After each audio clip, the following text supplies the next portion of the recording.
कि वो केवल और केवल आईएससी के लिए होगा। अगर आप चाहते हैं कि आप और अपर लेवल का पढ़ें तो इसके लिए हमारे एक पीडीएफ चैनल है, उसको आप ज्वाइन कर सकते हैं। हम अभी आपको एक चैप्टर स्टार्ट करने वाले हैं, वही चैप्टर आपका इलेक्ट्रिसिटी।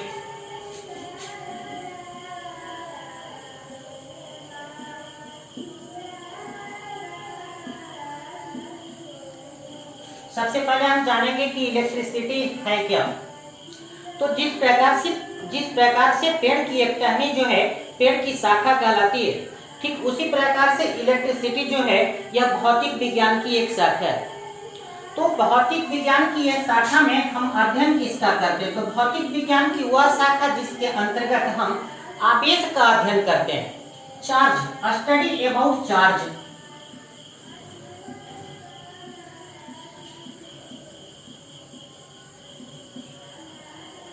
तो हम यहाँ कहेंगे इलेक्ट्रिसिटी को कि भौतिक विज्ञान की वह शाखा है जिसके अंतर्गत हम आवेश का अध्ययन करते हैं। स्टडी मीन्स अध्ययन, अबाउट माने के बारे में, और चार्ज मीन्स आवेश, जिसमें हम आवेश के बारे में अध्ययन करते हैं वो आपका इलेक्ट्रिसिटी कहलाता है। तो आप समझ गए होंगे कि इलेक्ट्रिसिटी के अंतर्गत होता क्या है, तो किसी आवेश का हम अध्ययन करते हैं। अब यहाँ पे मैटर नहीं करता है कि आवेश जो चार्ज है वह आपका मोशन में है या चार्ज आपका रेस्ट में है। तो हम यहाँ पर देखेंगे कि इलेक्ट्रिसिटी को दो वर्गों में डिवाइड किया गया है। इलेक्ट्रिसिटी को दो वर्गों में डिवाइड किया गया है।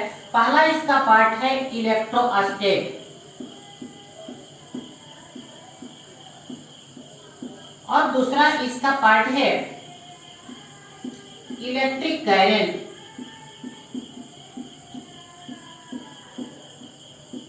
तो आइए अब हम यहाँ जानते हैं कि इलेक्ट्रोस्टैट के अंतर्गत हम किस बात का अध्ययन करते हैं। तो आप खुद समझिए कि ये इलेक्ट्रोस्टैट है क्या। तो इलेक्ट्रिसिटी की एक शाखा है। तो इलेक्ट्रिसिटी की वह शाखा जिसके अंतर्गत हम अस्थिर आवेश का अध्ययन करते हैं। अस्थिर आवेश का यानी कि charge at rest.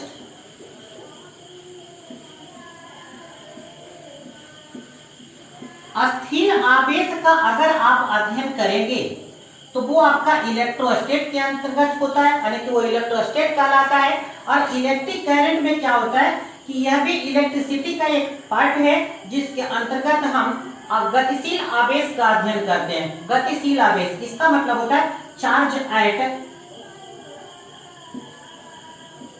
Charge at motion.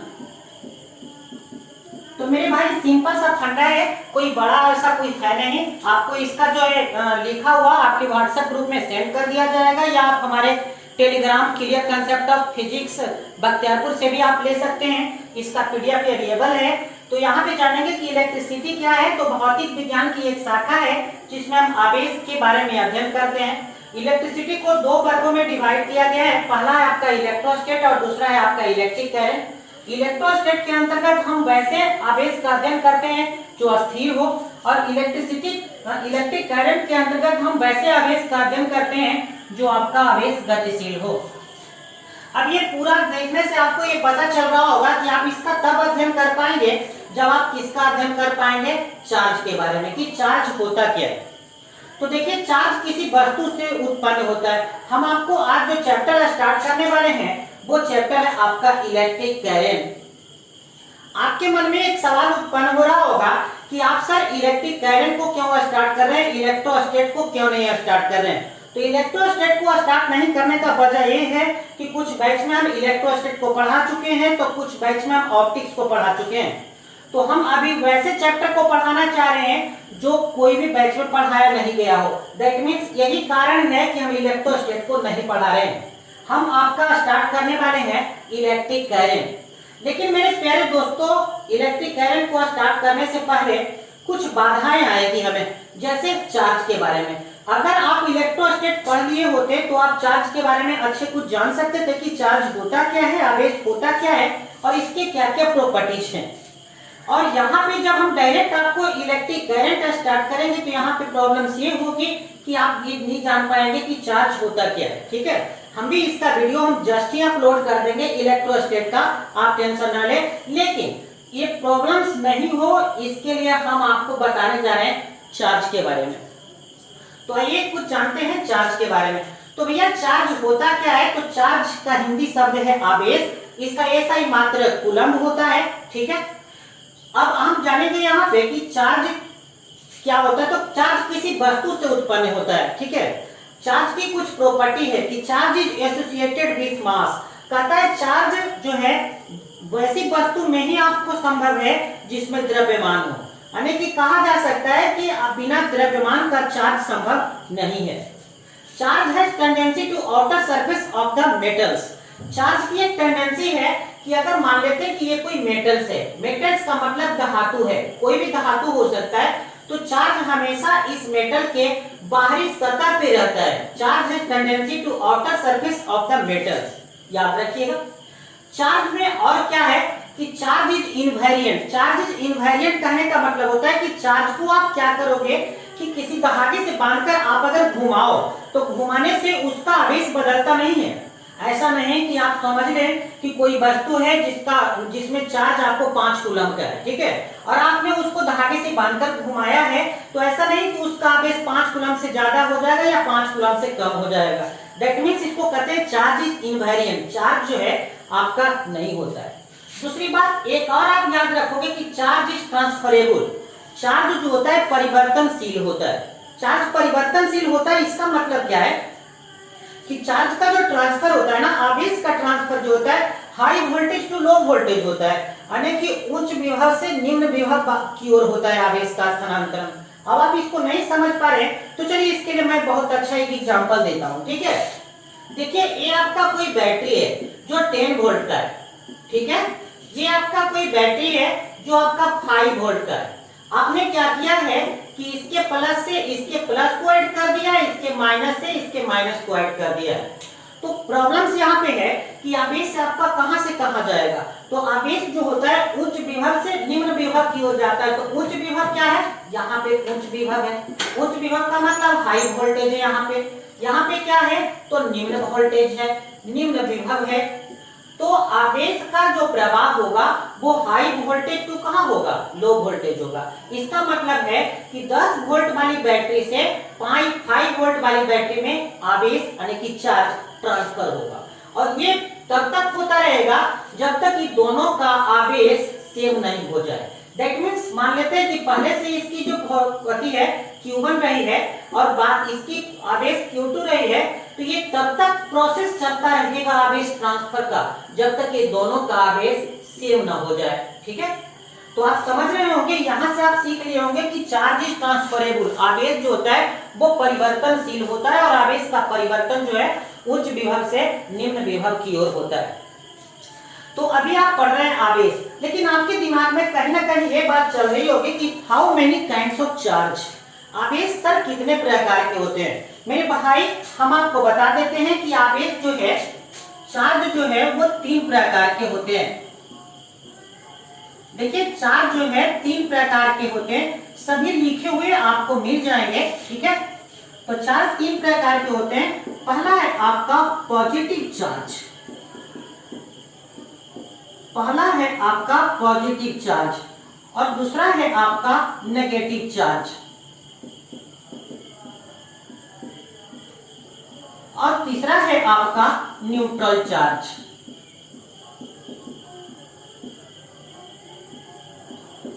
चलो भैया अब हम बताते हैं कि पॉजिटिव चार्ज किसे कहते हैं। ठीक है, तो बहुत सिंपल सी परिभाषा है पॉजिटिव चार्ज का। यदि किसी वस्तु से जो उत्पन्न हो रही आवेश, अगर उस आवेश का मैग्नीट्यूड इज ग्रेटर देन 0, अगर किसी वस्तु से उत्पन्न आवेश का परिमाण 0 से बड़ा हो, तो वो आवेश जो होगा पॉजिटिव चार्ज होगा, धनात्मक आवेश होगा, धन आवेश होगा। जैसे प्रोटॉन्स, तो प्रोटॉन का जो आवेश होता है, चार्ज ऑफ जो प्रोटॉन होता है, चार्ज ऑफ जो प्रोटॉन होता है, तो चार्ज ऑफ प्रोटॉन्स होता है +1.6 × 10⁻⁻19 कूलम। जैसा कि मैंने अभी बताया है कि चार्ज का जो एसआई मात्रक होता है वो कूलम होता है, जबकि सीजीएस में मात्रक इसका जो होता है ईएसयू होता है, इलेक्ट्रोस्टैटिक्स यूनिट होता है, या एक और होता है जो मैं आपको बताऊंगा आगे। तो अभी आप सिंपल से याद रखें कि जो प्रोटॉन का जो चार्ज होता है वो +1.6 होता है। दैट मीन्स यहाँ से इस प्रोटॉन का जो प्रोटॉन कैसा पार्टिकल्स है, तो पॉजिटिव पार्टिकल्स है, बिकॉज इसके आवेश जो है पॉजिटिव है। तो जो पॉजिटिव चार्ज इसके होते हैं तो ये पार्टिकल्स भी पॉजिटिव होंगे, ठीक है। आफ्टर दैट हम जो डिस्कस करेंगे वो नेगेटिव चार्ज को डिस्कस करेंगे। तो यदि किसी वस्तु से उत्पन्न आवेश का परिमाण 0 से कम हो, अगर आप लेस देन 0 किसी भी पार्टिकल्स का चार्ज आ रहा है तो समझ जाइएगा कि दैट चार्ज आपका क्या होगा, नेगेटिव चार्ज होगा, ठीक है। जस्ट लाइक आप कंसीडर कर सकते हैं charge of electron. Charge of electron को आप कंसीडर कर सकते हैं। तो चार्ज ऑफ जो इलेक्ट्रॉन्स होता है, इलेक्ट्रॉन्स का जो आवेश होता है -1.6 × 10⁻⁻19 कूलम होता है। तो यहाँ पे ये आवेश से पता चलता है कि ये जो आवेश है वो नेगेटिव चार्ज है, बिकॉज इसके ऊपर माइनस आवेश होता है, ठीक है, माइनस में आवेश होता है। हम डिस्कस करने वाले हैं न्यूट्रल चार्ज का। तो यदि किसी वस्तु से उत्पन्न आवेश का परिमाण 0 के बराबर हो, ठीक है, हम पॉजिटिव और नेगेटिव की बात नहीं करेंगे। यहाँ पे है कि अगर उस वस्तु से जो उत्पन्न हुआ है चार्ज वो उसका वैल्यू अगर 0 आता है तो दैट इज न्यूट्रल चार्ज। हम कंसीडर कर सकते हैं यहाँ पे न्यूट्रॉन को।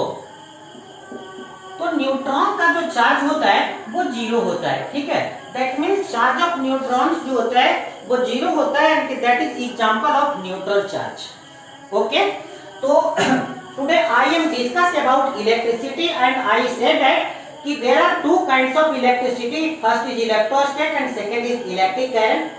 First of all, we discuss about electrostat, कहेंगे the branch of electricity in which we study about charge stress, that is called electrostat. And after that we discuss about electric current, the branch of electricity in which we study about charge and motions, that is called electric currents. And after that we discuss about charge. What is charge? तो charge is associated with mass. charge जो होता है वो mass से create उत्पन्न होता है। and charge की जो प्रॉपर्टी है जिसमें मैंने कुछ प्रॉपर्टी का यहाँ डिस्कस किया है कि उसकी प्रॉपर्टी क्या है, तो charge is transferable. And charge की एक और इम्पोर्टेंट प्रॉपर्टी ये है कि charge is quantized. Charge is quantized, charge is quantized that means होता है कि चार्ज होता है वो अक्रिय गुणांक होता है, ठीक है। तो इसके केस में एक फॉर्मूला आता है Q = N × E। तो Q = N × E से क्या पता चलता है कि यहाँ पे Q जो है किसी बॉडी का चार्ज है आपका, और यहाँ क्या है तो नंबर ऑफ इलेक्ट्रॉन्स है। n जो है वो नंबर ऑफ इलेक्ट्रॉन है, और E जो है वो है चार्ज ऑफ इलेक्ट्रॉन। एक बात ध्यान देना है कि चार्ज इज क्वांटाइज्ड के केस में कि यहाँ जो n का वैल्यू होता है n is not equal to fractional होता है। n is not equal to fractional का मतलब होता है मेरे भाई कि ये जो इलेक्ट्रॉन की संख्या वो कभी भिन्न में नहीं हो सकती है। इलेक्ट्रॉन की संख्या भिन्न में नहीं हो सकती है का मतलब 1/2, 2/3, अन्य की भी दशमलव के रूप में या बटा के रूप में नहीं हो सकते हैं। क्यों ऐसा है? क्योंकि इलेक्ट्रॉन की जो संख्या होती है या तो 1 हो सकती है, 2 हो सकती है, 3, कभी ऐसा नहीं हो सकता है कि 2.5 electron, 3.5 electron, 4.25 electron. Because I know that कि electron is smallest particles and it is not divided particles. Another word we say that कि this is heavy energetical particles, and I know that कि heavy energetical particles have lot of energy and it is not separated into 2 या more than 2 parts। मेरे भाई मैं कह रहा हूँ कि यह एक heavy energetical particles है, इसे तोड़ा नहीं जा सकता है। इलेक्ट्रॉन जो है बहुत छोटा से छोटा कण है, सो यही कारण है कि यहाँ n is not equal to क्या होता है, फ्रैक्शनल होता है। ओके, चलिए अब हम यहाँ कुछ आपको आवेश के बारे में बता दिए हैं।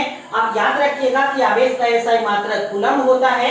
ओके, और आवेश यहाँ 3 प्रकार के होते हैं, पॉजिटिव चार्ज, नेगेटिव चार्ज और न्यूट्रल चार्ज होते हैं। इसके बाद हम आपको डिस्कस करने वाले हैं कि भाई आवेश तो है बट आवेश के कारण होता क्या है, ठीक है। तो चलिए हम आपको बताते हैं कि इस आवेश के कारण क्या कुछ होगा।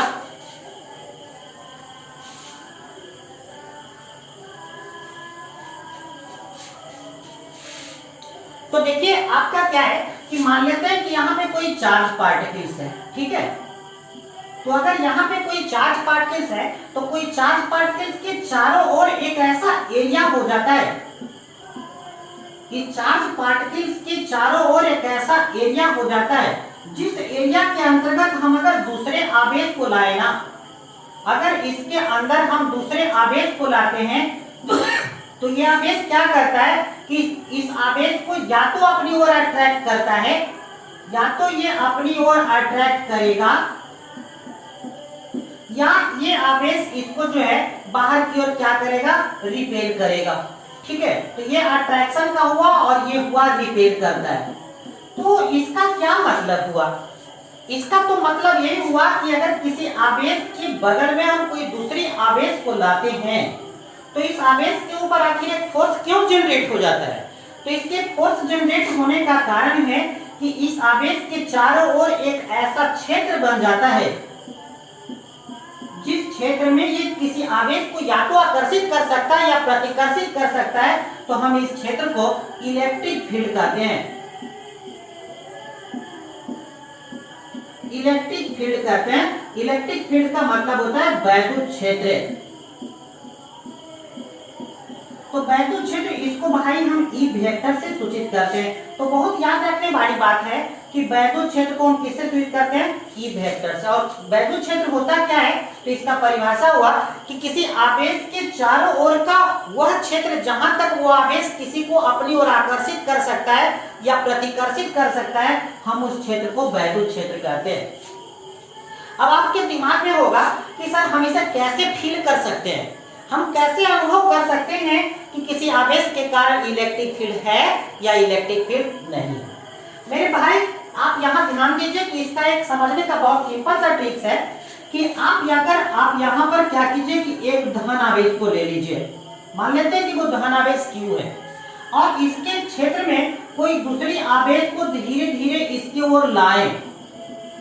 जब धीरे धीरे इसकी ओर लाएंगे तो देखेंगे कि ये आवेश के माने कांटेक्ट में भी नहीं आएगा दूसरा आवेश इसको ला रहे हैं, लेकिन इस पे एक फोर्स लगना आपका ऑलरेडी स्टार्ट हो जाता है।